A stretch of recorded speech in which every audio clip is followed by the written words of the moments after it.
Ողջույն սիրելի հետևորդներ։ Եկեք այսօր մի շատ անհարմար հարց տանք։ Եթե մահից հետո ոչինչ չկա, եթե մեռելները հարություն չեն առնելու, ապա ինչու ենք մենք հավատում, աղոթում, ներողություն խնդրում, պայքարում մեղքի դեմ եւ երբեմն նույնիսկ զոհողություններ անում Քրիստոսի համար։ Պողոս առաքյալը չի վախենում այս հարցից, ընդհակառակը նա ասում է, եթե Քրիստոս հարություն չի առել, մեր հավատքը դատարկ է, մեր քարոզը դատարկ, մենք ամենաողորմելի մարդիկ ենք։ Բայց հետո գալիս է քրիստոնեական հավատքի ամենահզոր բայցը, բայց այժմ Քրիստոս մեռելներից հարություն է առել։ Այսօր խոսելու ենք ոչ թե պարզապես մահվան մասին, այլ մի ճշմարտության մասին, որը փոխում է մարդու վերաբերմունքը կյանքի, տառապանքի, մեղքի եւ նույնիսկ սեփական մահվան նկատմամբ։ Եթե Քրիստոս հարություն է առել, ուրեմն քո պատմությունը չի ավարտվում միայն գերեզմանով։ Բայց Քրիստոսը մեռելներից հարություն է առել որպես առաջին պտուղ մեռելների հարության։ Քանի որ մի մարդով մահ եղավ, մի մարդով էլ մեռելների հարություն կլինի։ Ինչպես Ադամով բոլորը մեռնում են, նույնպես եւ Քրիստոսով բոլորը կկենդանանան, յուրաքանչյուրն իր հերթին, նախ Քրիստոսը որպես առաջին պտուղ, իսկ նրա գալստին նրանք, ովքեր Քրիստոսին են պատկանում, ապա կլինի վախճանը։ Երբ Քրիստոսը թագավորությունը կհանձնի Հայր Աստծուն, երբ ոչնչացնի ամեն իշխանություն, ամեն պետություն եւ զորություն, քանզի անհրաժեշտ է, որ Քրիստոսը թագավորի, մինչև որ Աստված բոլոր թշնամիներին դնի նրա ոտքերի տակ։ Վերջին թշնամին, որը կոչնչացվի, կլինի մահը, որովհետև Աստված ամեն ինչ հնազանդ դարձրեց նրա ոտքերի տակ։ Բայց երբ ասում է, թե ամեն ինչ հնազանդվել է նրան, պարզ է, բացի Աստծուց, որ ամեն ինչ հնազանդեցրեց նրան, իսկ երբ ամեն ինչ հնազանդվի նրան, այն ժամանակ նաև Որդին ինքը կհնազանդվի Աստծուն, որ ամեն ինչ հնազանդեցրեց նրան, որպեսզի Աստված լինի ամեն ինչում։ Այլապես ինչ կանեն նրանք, ովքեր մկրտվում են մեռելների փոխարեն, եւ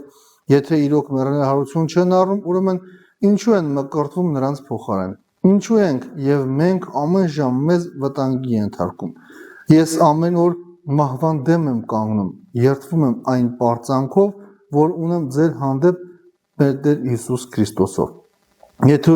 մարդու պես դատեի, ապա ինչ օգուտ ունեի Եփեսոսում գազանների դեմ մարտնչելու։ Եթե մեռելները հարություն չեն առնում, ուրեմն ուտենք, խմենք, քանի որ վաղը մեռնելու ենք։ Մի խաբվեք, վատ շրջապատը փչացնում է լավ բարքերը, սթափվեք արդարությամբ եւ մի մեղանչեք, որովհետեւ ոմանք Աստծո գիտությունը չունեն, սա ասում եմ ձեզ ամոթի համար, ամեն։ Նախ խոսում է եթեյով, որպեսզի մեզ հասցնի իրականության բայցին։ Եթե հարություն չկա, ամեն ինչ փլվում է, բայց եթե Քրիստոս հարություն է առել, ամեն ինչ փոխվում է։ Քրիստոնեության կենտրոնում միայն գեղեցիկ ուսմունք չկա, կենտրոնում մի իրադարձություն է, Քրիստոսի հարությունը։ Մենք չենք ասում Հիսուսը լավ մարդ էր, մենք չենք ասում նրա խոսքերը գեղեցիկ էին, մենք ասում ենք նա մեռավ եւ հարություն առավ։ Սա քրիստոնեական հույսի հիմքն է։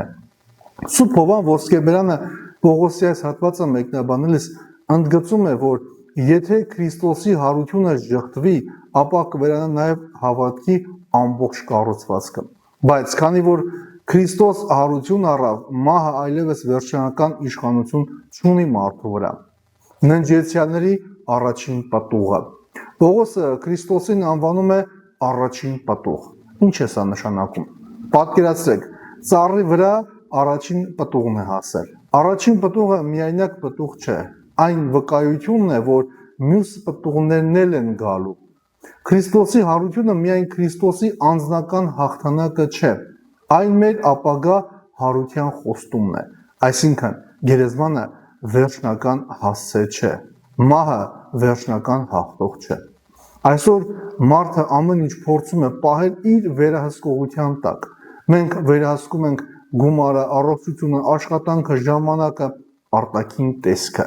Տեխնոլոգիաները մեզ սովորեցնում են, որ ամեն ինչ կարելի է կառավարել, բայց գալիս է մի պահ, երբ մարդը կանգնում է մի իրականության առաջ, որը չի կարող կառավարել՝ մահը։ Հարությունը մեզ տալիս է մահնել վերջին խոսքը չունի։ Ադամի մեջ բոլորը մեռնում են, Քրիստոսի մեջ կենդանանում։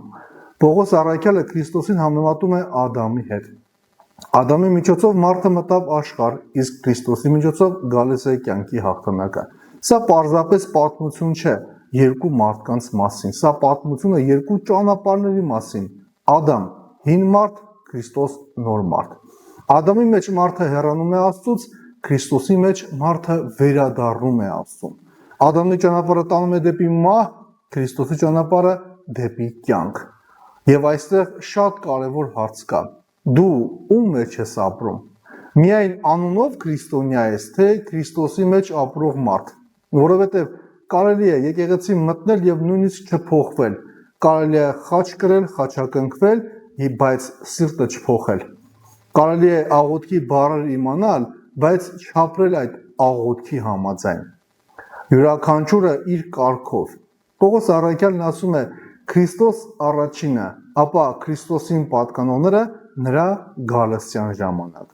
Այստեղ մենք տեսնում ենք Աստծո ծրագրի կարգը։ Աստված խառնաշփոթի Աստված չէ։ Նրա ծրագիրը ունի սկիզբ, ընթացք եւ վերջնական հաղթանակ։ Եվ սա մեզ համար շատ կարևոր դաս է։ Երբ կյանքում ինչ-որ բան չի ստացվում այնպես, ինչպես մենք ենք ուզում, մենք հաճախ կարծում ենք Աստված մոռացել է ինձ։ Բայց այն, որ դու դեռ չես տեսնում ամբողջ պատկերը, չի նշանակում, որ Աստված ծրագիր չունի։ Դու տեսնում ես մեկ էջ, Աստված տեսնում է ամբողջ դիրքը։ Վերջին թշնամին, որ պիտի ոչնչացվի, մահն է։ Ահա այս հատվածի ամենահզոր հայտարարություններից մեկը։ Պողոսը մահին անվանում է թշնամի։ Քրիստոնեությունը մահը չի ռոմանտիզացնում։ Մահը Աստծո սկզբնական նպատակը չէր մարդու համար։ Մահը թշնամի է, բայց լավ լուրը սա է, որ թշնամին պարտված է։ Քրիստոսը մտավ մահվան մեջ եւ դուրս եկավ դրանից։ Խաչը կարծես պարտություն էր, գերեզմանը կարծես վերջն էր, բայց երրորդ օրը պարզվեց, որ ամենևին վերջը չէր։ Իրականում սա քո կյանքի համար էլ է կարևոր։ Գուցե այսօր քո կյանքում կա մի բան, որ քեզ թվում է վերջացած է։ Ընտանիք, հարաբերություն, հույս, երազանք, հոգևոր կյանք։ Դու ասում ես, այստեղ այլևս ոչինչ չի կարող փոխվել, բայց հարությունը մեզ սովորեցնում է, Աստված կարող է կյանք բերել այնտեղ, որտեղ մարդը միայն մահ է տեսնում։ Սա չի նշանակում, որ ամեն ինչ վերականգնվելու է հենց մեր ուզած ձևով, բայց նշանակում է քրիստոնյայի հույսը երբեք չպետք է սահմանափակվի տեսանելիով։ Եթե մեռելները հարություն չեն առնում, ուտենք եւ խմենք։ Պողոսը բերում է այն ժամանակվա մտածելակերպը։ Եթե մահից հետո ոչինչ չկա, ուրեմն ապրենք միայն այսօրվա համար։ Այս մտածելակերպը այսօր էլ կա։ Միայն մի կյանք ունես, վայելիր, արա այն ինչ ուզում ես, ոչ ոք ոչինչի պարտք չես։ Սակայն այս մտածելակերպը վերջում մարդուն թողնում է դատարկության մեջ։ Եթե կյանքը միայն այսօրվա հաճույքն է, ապա ինչու զոհաբերել, ինչու ներել, ինչու հավատարիմ մնալ, ինչու հրաժարվել մեղքից, ինչու սիրել թշնամուն, ինչու կանգնել ճշմարտության կողքին եւ դրա համար կարող ես կորցնել ինչ-որ բան։ Հարությունը տալիս է պատասխանը, որովհետև այս կյանքը ամբողջ պատմությունը չէ։ Չխաբվեք, վատ ընկերակցությունները ապականում են բարի բարքերը։ Առաքյալը հանկարծ անցնում է ընկերության թեմային։ Ինչու՞։ Որովհետև մարդու հավատքը կապված է նրա շրջապատի հետ։ Դու չես կարող անընդհատ սնվել ցինիզմով, անբարոյականությամբ, ատելությամբ եւ հետո զարմանալ, թե ինչու է քո հոգին փոխվում։ Այսօր սա հատկապես կարևոր է սոցիալական ցանցերի պատճառով։ Մարդը կարող է ոչ մի վատ ընկեր չունենալ իրական կյանքում, բայց ամեն օր իր հեռախոսով տանը ներս թողնել հարյուրավոր մարդկանց գաղափարներ եւ արժեքներ։ Հարցրու, ինչով ես կերակրում քո միտքը, որովհետեւ այն, ինչ ամեն օր մտնում է քո աչքերի ու ականջներով, վաղ թե ուշ սկսում է ձևավորել սիրտը։ Արթնացեք արդարությամբ եւ մի մեղանջեք։ Սա Պողոս առաքյալի կոչն է, արթնացեք։ Քրիստոնեությունը հոգևոր քնի վիճակ չէ։ Մարդը չի կարող ասել ես հավատում եմ հարությանը, բայց ապրել այնպես կարծես Աստված գոյություն չունի։ Հարությունը պետք է փոխի մեր կյանքը։ Եթե Քրիստոս հարություն է առել, ապա ես պետք է այլ կերպ վերաբերվեմ մեղքին, այլ կերպ մարդկանց, այլ կերպ ժամանակին, այլ կերպ տառապանքին, այլ կերպ մահվանը, այլ կերպ սեփական կյանքին։ Ինչու ենք մենք ամեն ժամ վտանգի մեջ։ Պողոս առաքյալն ասում է, որ իր ծառայության պատճառով ինքը մշտապես վտանգի մեջ է։ Ինչու էր նա պատրաստ այդպիսի կյանքով ապրել, որովհետև նրա համար Քրիստոսի հարությունը պարզապես տեսություն չէր։ Եթե հարությունը իրական է, ապա Քրիստոսի համար ապրելու գինը երբեք չափազանց մեծ չէ։ Այսօր մեզ գուցե չեն սպառնում նույն ձևով, բայց մենք էլ ունենք վտանգները մեր։ Ծաղրանք, մարդկանց կարծիք, կորուստ, հարմարավետության հրաժարում, մեղքին ոչ ասել, ճշմարտությունը պաշտպանել, ներել, երբ ուզում ես վրեժ լուծել, սիրել, երբ քեզ չեն սիրում։ Սրանք են մեր ժամանակի հոգևոր մարտերը։ Ինչ պետք է վերցնենք այս հատվածից մեր կյանքի համար։ Առաջին, մի ապրիր այնպես կարծես այս աշխարհն ամեն ինչն է։ Այս կյանքը կարևոր է, բայց վերջնականը չէ։ Քո տառապանքը վերջնական պատմությունը չէ։ Քրիստոսի հարությունը ցույց է տալիս, որ Աստված կարող է նույնիսկ մահվան միջից կյանք բերել։ Երրորդ, լուրջ վերաբերվիր մեղքին։ Եթե հավատում ես հարությանը, ապա մի հաշտվիր այն ամենի հետ, ինչը քեզ հեռացնում է Աստծուց։ Չորրորդ, ուշադիր եղիր քո շրջապատին, քո ընկերները, դիտած տեսանյութերը, կարդացած նյութերը եւ լսած խոսքերը ձևավորում են քեզ։ Հինգերորդ, մի վախեցիր զոհողությունից։ Քրիստոսի համար կորցրածը երբեք անիմաստ կորուստ չէ։ Վեցերորդ, սովորիր ապրել հավիտենականության տեսանկյունից։ Նախքան որոշում կայացնելը հարցրու այս ընտրությունն իմ հոգուն ուր է տանում։ Յոթերորդ, մի հուսահատվիր, գուցե հիմա տեսնում ես փակ դուռ, բայց Աստված տեսնում է, ինչ դու դեռ չես տեսնում։ Սուրբ Հովհան Ոսկեբերյանը Քրիստոսի հարությունը դիտում է որպես մահվան իշխանության կործանում եւ հավատացյալի հույսի հիմք։ Քրիստոսի հաղթանակը մեզ սովորեցնում է չապրել մահվան վախի ստրկության մեջ։ Սուրբ Աթանաս մեծն Քրիստոսի մարմնավորման եւ հարության մեջ տեսնում է մարդկային բնության վերականգնման խորհուրդը։ Քրիստոսը մտավ մեր մահկանացու վիճակի մեջ, որպեսզի մենք մեզ առաջնորդի դեպի կյանք։ Սուրբ Գյուրեղ Ալեքսանդրացին ընդգծում է, որ Քրիստոսի հարությունը ոչ միայն նրա հաղթանակն է, այլև նրա հետ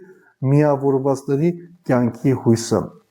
Սուրբ Գրիգոր Նուսացին հարության խորհուրդը կապում է մարդու վերջնական վերականգնման եւ Աստծո հետ կյանքի լիության հասնելու հետ։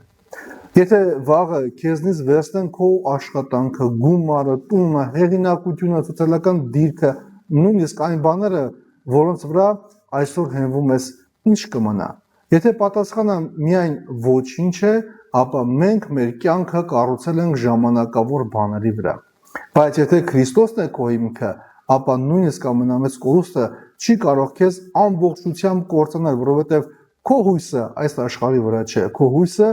հարություն առած Քրիստոսի վրա է։ Սիրելի հավատավոր հետևորդներ, Կորինթացիներին ուղղված առաջին նամակի 15-րդ գլխի 20-ից 30-րդ հրամանները մեզ այսօր ասում է. մի ապրիր այնպես կարծես մահն է վերջին խոսքը։ Մահը խոսք ունի, բայց վերջին խոսքը չէ։ Տառապանքը խոսք ունի, բայց վերջին խոսքը չէ։ Մեղքը կարող է